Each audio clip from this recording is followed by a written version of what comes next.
Hello, welcome to my final project for linguistics in the summer of 2020. For my topics, I have chosen language diversity, phonological and phonemic awareness, effective word study instruction, and effective vocabulary instruction. I chose language diversity because even though it's something I've thought about before, this class made me think about it in a new way by focusing on the diversity within English itself.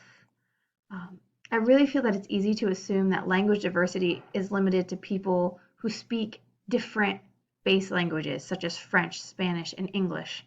And yes, we will have that in our classroom, but this class really made me think about how will I tackle the diversity of language within English itself.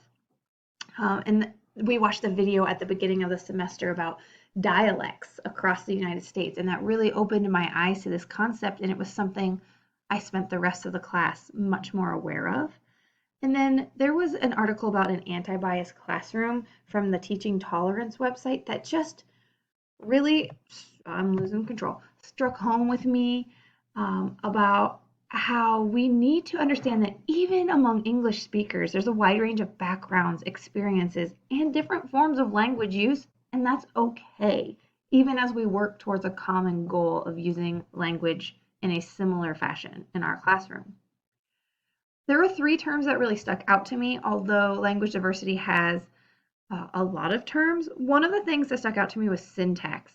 I've always kind of gotten syntax, pragmatics, and semantics all blurred up in my head, and I feel like I gained a lot of clarity in that this semester.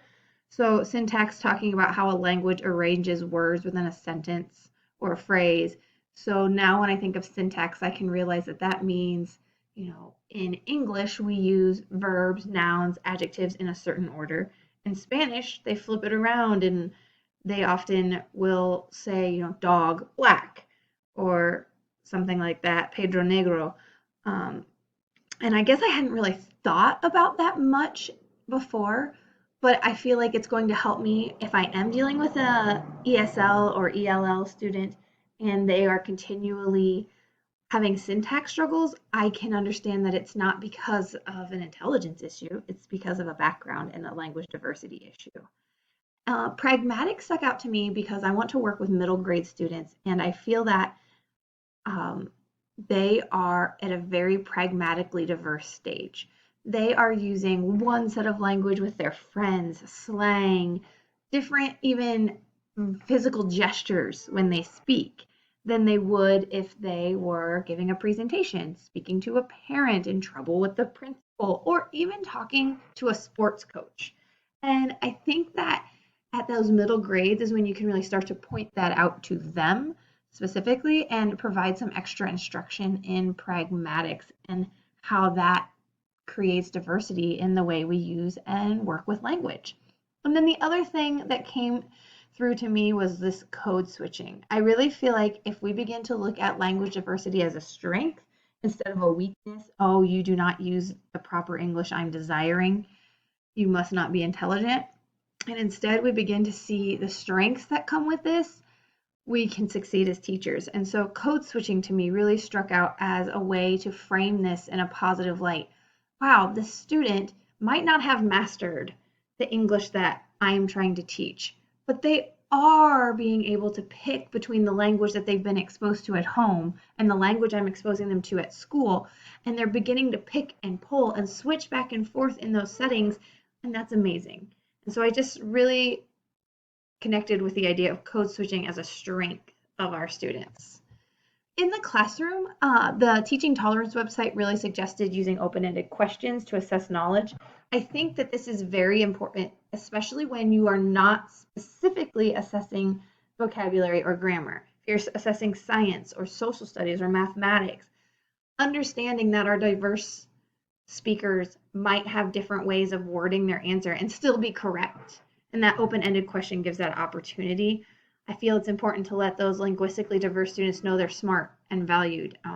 It's often easy for them to become picked on by peers and even other teachers, but letting them know they're smart and valued is going to help them persevere when language learning may be difficult for them. I am a huge advocate for educating yourself on an ESL student's language 1 It's going to help you understand why they're making syntax errors, maybe even why their pragmatics and semantics don't quite line up with what you're trying to teach them. And you can teach with that kindness and compassion moving forward. And then another big thing in the classroom is making pragmatic expectations clear. Um, you need to tell students, hey, use formal language in this, do this, because sometimes they don't know. And you don't want to have to punish a student or lower their grade for using improper pragmatics because you weren't clear about it, especially in the middle grades where they're still kind of becoming formally introduced to this idea. My second thing was phonological and phonemic awareness. This was just an area that I needed to still continue to grow in, and I think it's one that I still have a lot of room for growth in. There were really important things to know that I took away from this. The difference between a phoneme and then like how does that work into phonemic awareness and phonological awareness. The difference between the two is becoming clearer, knowing that the phoneme is really working with sounds, and the phonological awareness is starting to link those sounds to a visual, was a big aha moment for me in class. And then I just have a lot to learn still in this area, and I appreciated the chance to work with it more in this class, and I do feel like I'm leaving class more confident in knowing the difference between this. And I think that in the classroom, it's important to know that phonemic awareness, phonological awareness does not stop developing when you learn to read. It changes, but it can continue to be included, especially as you get into more specific academic language, helping students sound out these long, complex words, break it down. That base that they learned in the younger grades is going to help them break down big words, pronounce them correctly, and eventually seek definitions. I really found it interesting talking about how we introduce consonant sounds first because they're a little bit more straightforward, not always, C and K, for example, but they tend to be more straightforward than vowels, which have the short and the long vowel sounds. When we're working with the phonemes, we really want to give students opportunities to rhyme, clap things, make it fun, almost an unknown learning. If they don't have fun with those very basic beginner things, they're never going to advance to the written, more complex, structured things that we're going to ask them to do later. Effective word study instruction is something overall during my time at Drake that I have become hooked on and never really thought about before. I was introduced to spelling. You get a list, you memorize the words, you spit the words out, and you move on. And I was always good at that. And I assumed I was a good memorizer, which is part of it. But I also think having a natural talent for word study meant that I didn't realize how much could go into it for some other students. I like to think of word study as many parts working together for one big outcome. And so in our reading on word study, there was talk about how word study builds your reading skills, your spelling skills, your phonemic and phonological awareness skills. And then something I took away from this when using the activities from the Words Their Way book or the methods, the Servallo book with writing and reading that we used in previous classes, word study builds personal study skills. If I can do word study activities and I get comfortable with that, it's going to be much easier as a student when I get older to tackle other things. And so I really felt that one of the values of word study that gets understated, but that I saw over and over again was, excuse me, its ability to build personal study skills. When I think of word study, I think of word sorts. I've used word sorts now with little kids, older kids. It's such a great thing to do because there's so many options and the student is leading the learning, which is another component here. I guide it, but when the student's leading the learning, that's where it's most valuable. Word study is a great way not only to help students learn new things, but to assess where they are at. So I just really think that the word sort is a big part of word study, and we see it over and over and over again, no matter what level a reader is at, emergent or moving on to some of the more complex levels. Sorry, I have something in my throat. And then I think an important thing to remember about word studies, it needs to be frequent. You can't just visit word study once, move on, and never touch it again. Frequent, short practice is where we're going to see the results with word study. And then the last one was vocabulary instruction. I really love the concept of Tier 1, Tier 2, Tier 3 that was introduced through a series of videos in vocabulary instruction. It's not something I had thought about how vocabulary actually does have levels. And I included a visual here because I thought it was just a great visual example.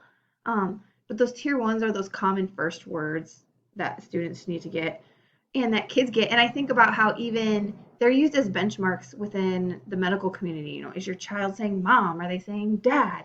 Those basic Tier 1s are important. And then we have the Tier 2 and Tier 3. We watched a video of a gentleman teacher introducing Tier 2 and Tier 3 words to his class and being very intentional. And I think that is something that is often overlooked, how intentional vocabulary instruction needs to be. It needs to be explicit, and you need to choose your words carefully and give reason for that. The Tier 2s are those ones that we often see in standards and objectives: analyze, discuss, think about, compare, contrast. And you can't introduce them all at once. Introduce them over time, blended in with the Tier 3s, which are going to be those academic words. I've covered this a little bit already in what I've said, but I think the big thing here is to focus on teaching students to actually use and engage with their vocabulary words. I can't tell you how many times I had to write the word, write the definition. Then I never used the word again. So I think that it's important that you give opportunities to use the word that aren't graded. Like, just encourage kids to use it freely. And when you notice a student using a term, point it out and give praise for what I call adventurous speaking. It's an adventure to begin to use new words, and it's a risk, so it deserves praise. And then make sure you're using the terms when you speak too. Use the terms you want your students to use. Don't treat vocabulary work as a time filler. It's not something you can teach once and then walk away from. Display your words. If students never see the words displayed, they're not going to pick up a dictionary and go, oh, I heard a word once 3 weeks ago, I think I'll look it up. But if it's around the room where they can see it and easily access it, they're more likely to use it. And then again, choose those words carefully. Don't just random willy-nilly pull words. Have a reason for it, especially when working with older students, because they always want to know the reason for everything. This is everything I have, and I just want to say thank you so much for all you've done for me through my time at Drake. I miss seeing you so much. I hope you're doing well. I think about you often, and I hope that even when I'm on campus less and I'm doing my student teaching, that you will stay connected, reach out, and we will cross paths again. All right, thank you. Bye-bye.